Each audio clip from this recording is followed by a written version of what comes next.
கள்ளச்சாராயம் இன்றைக்கு பாலாறு தேனாறு ஓடும் என்று சொன்னார்கள். நாங்கள் ஆட்சிக்கு வந்தால் பாலாறு தேனாறு ஓடும் என்று சொன்னார்கள்.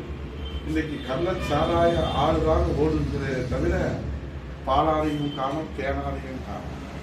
இந்த கள்ளச்சாராயத்தால் எத்தனை உயிரிழப்புகள் செங்கல்பட்டு, விழுப்புரத்திலே, அதைத் தொடர்ந்து கள்ளக்குறிச்சியில என்று தொடர்ந்து இந்த கள்ளச்சாராய மரணங்கள் தொடர்கிறது.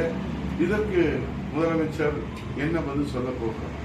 ஏடிஜிபி பெண் IPS அதிகாரிக்கு வேலை வாய்ப்பிலே இடஒதுக்கீடு முறையாக கடைபிடிக்கவில்லை என்று சொன்ன காரணத்தினால உயிரை பறிக்கிற செயல், என் உயிருக்கு பாதுகாப்பு இல்லை என்று ராக்கம்மாளும் முனியம்மாளும் சொல்லவில்லை. ஏடிஜிபி பெண் IPS அதிகாரி இன்னைக்கு DGP இடத்திலே புகார் மனு கொடுத்திருக்கிற ஒரு அவலத்தை இந்த நாடு இதுவரை சந்தித்ததில்லை.